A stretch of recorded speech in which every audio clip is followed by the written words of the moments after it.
Hi, this is Linda from Hoop Sisters, and today I will be working on block H6, H7, I6, and I7.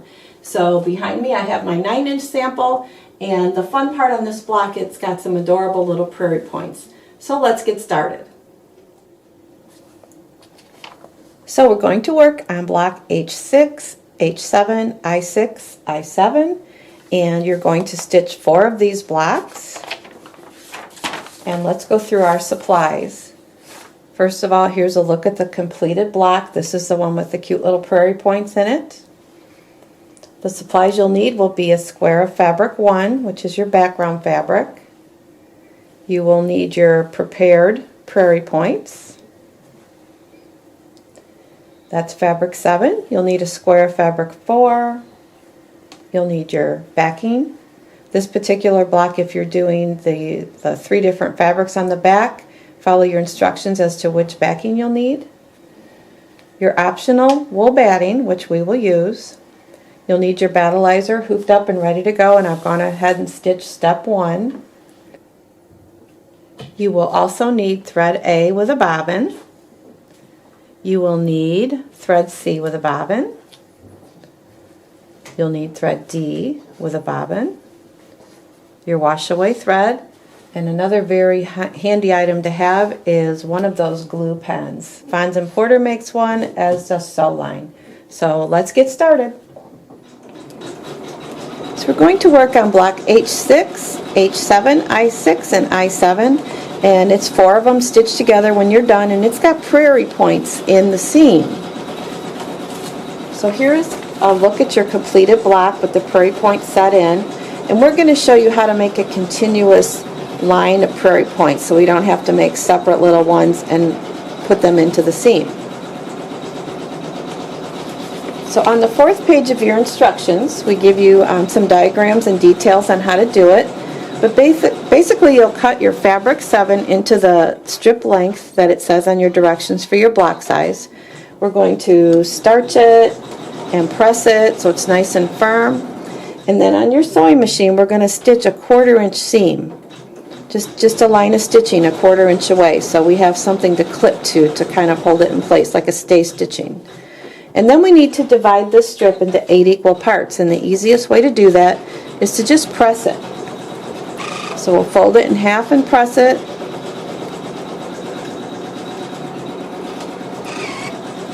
Then I open it out and fold in one side and press it. And then fold that in half again and press it right to the middle. So that one side is done. That's divided into 4 equal parts. And you can see by your crease marks, hopefully. And we'll turn this around and repeat it on this side.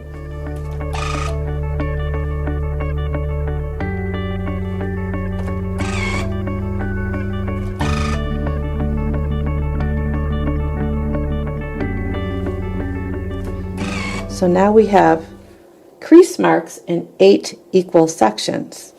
So now we will take a scissors, and on each crease mark I'm going to clip it right on the fold to about 1/16 of an inch, or right a thread or 2 right above that stay stitching line that we made.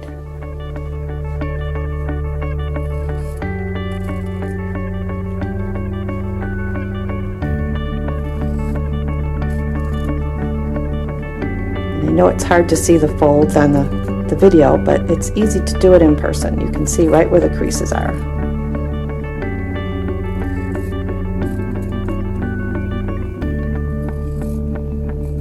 So now I have that clipped in 8 equal sections. So now all we need to do is press this one side. We're going to take the raw edge and lay it right along that stay stitching line that we made. And we'll do this on all those sections. And if you've got a decent amount of spray starch, it should hold it very well.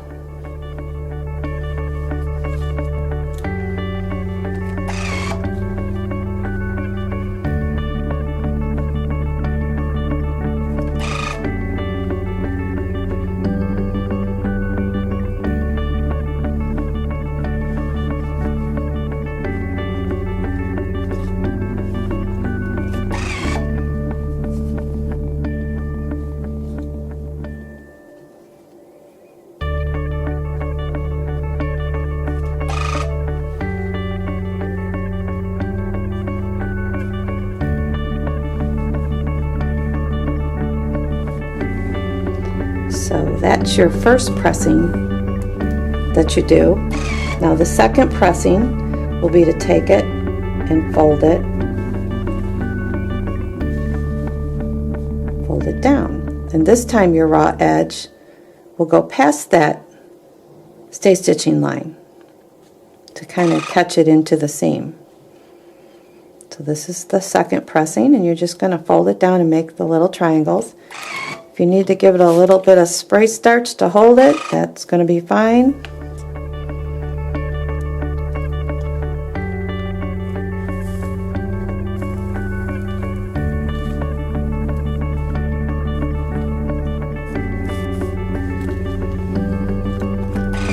You can see how well they stay.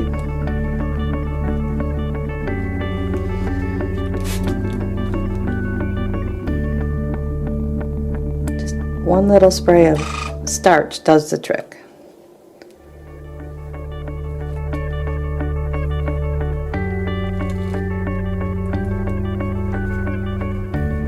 So the side you're looking at right now, this is the back side, or the wrong side of my prairie points.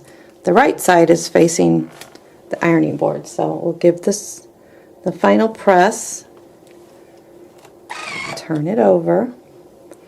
And this would be the right side of my continuous prairie points. So I've gone ahead and stitched my optional wool batting step 2. If you're not using wool, you can go ahead and skip over to step 3. And for step 3, we will place our fabric 1 right side up, centering it over the placement stitch or the wool. You'll continue with water soluble thread in your needle, and the machine's going to tack down this fabric. Just finished stitching step number 3, so now it's time to trim my excess fabric. So I'm going to trim, leaving about a scant 1/4 inch will be fine.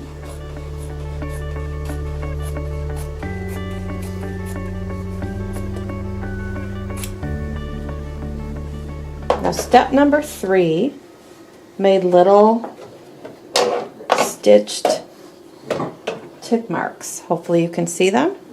Evenly spaced, and that's going to be where the indents of your prairie points will line up. So I'm going to use my glue pen and run the glue stick in the seam allowance. If I go over a little bit, that's fine.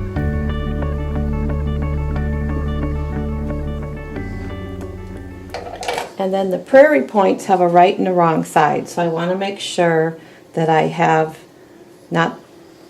see the stitching that we did before and not like the raw edge.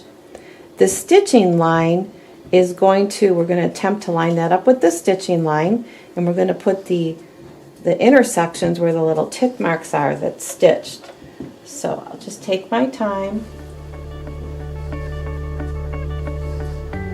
and get them lined up. Pretty easy to do. Sometimes I get one end started and then I'll go and do the other end and just sort of fit them in the middle.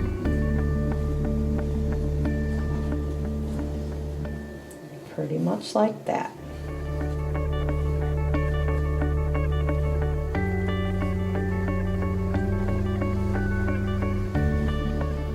Just kind of push it down so that the glue does what it's supposed to do, that it holds it. And now I'm ready for the next step, and I'm going to continue with water soluble thread, and the machine is going to tack this down. Now if you have the ability to slow your machine down, it would be a good idea to do that so you can kind of stay ahead and maybe use a stiletto or something to hold that down. So here we go.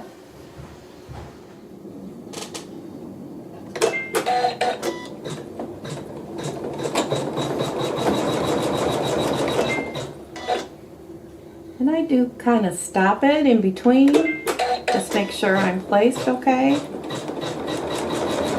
And I did slow my machine down quite a bit. I slowed it down as much as I could.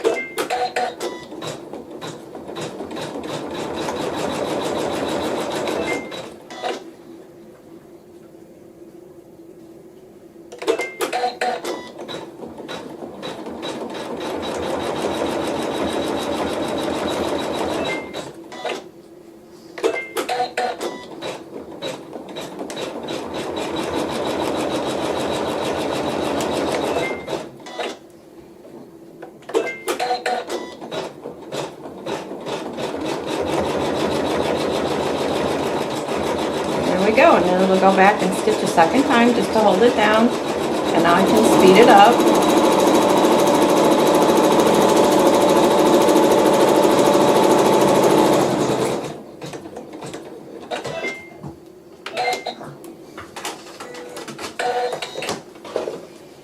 There you go. We have our prairie points all stitched down, and we're ready for step 5. Step 5, we're going to place fabric 4 over the blank area right here, right side up, extending a 1/2 inch on the outside edges, making sure your prairie points lay down. We're going to continue with water-soluble thread and tack down this section right here. Here's our step 5 stitch down. Now we need to trim this very close. This will be appliqued later, but remember we have our prairie points under here, so when you trim it, be very careful not to cut into those. So I kind of pull my fabric back, make sure that I know exactly where I'm cutting.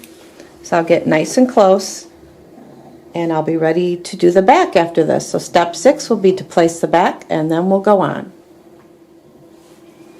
So here I am all trimmed up, ready for my back. So I will turn my hoop over, place the correct back on. Remember, if you're doing 3 different ones, make sure you're putting the correct back on so you get the effect you want. We'll continue with water-soluble thread, and we'll baste our back on. So now that my back is on, the thing to do is to turn off your automatic thread cutter on your sewing machine, because you'll get a much cleaner looking back that way. And our next step is step 7, and we are going to place thread D in the needle and the bobbin, and the machine will do some quilting. So I'm still stitching step number 7, and the machine will do some quilting lines in between the prairie points. So this is something you're going to probably want to be there when it's doing it. They line up very well if you got your prairie points in the right place. I've not had any problems with it, but it is kind of something you want to watch out for. See, it's going to go right in between there.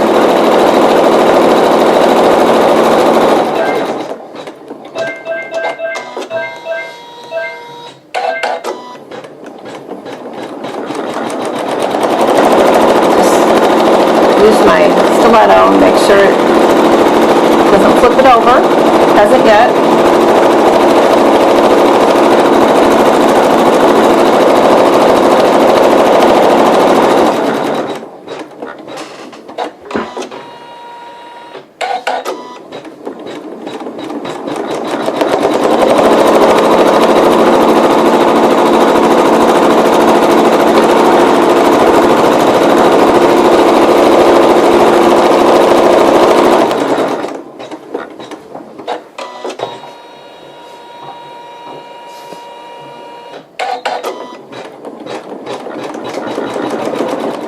Ready for step 8. Step 8, we will place thread A in the needle and the bobbin and continue with our quilting.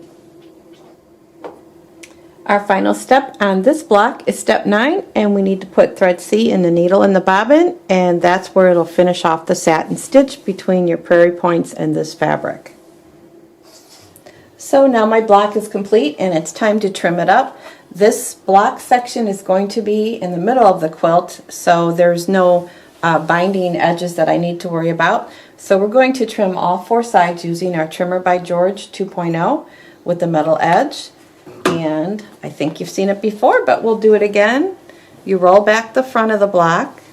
You take that metal edge and kind of shimmy it right up to the stitching line. And then we just rotary cut off the battleizer and the backing.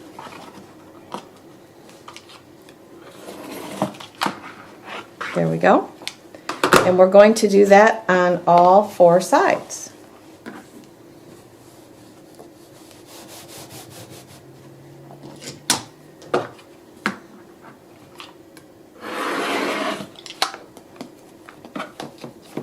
I think I need a new blade.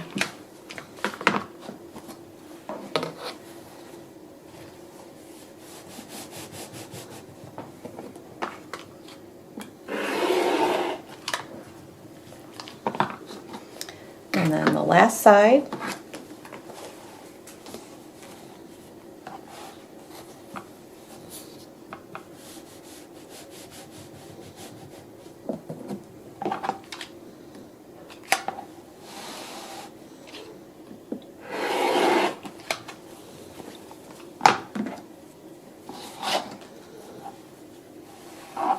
So then we turn our trimmer over and we have a 1/4 inch mark on the ruler, and we line that up with our basting stitch that held our back on.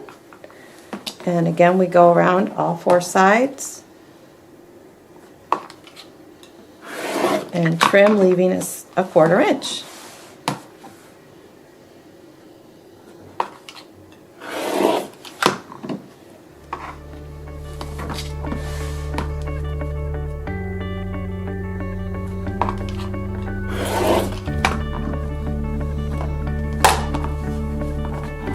So there we have our completed block.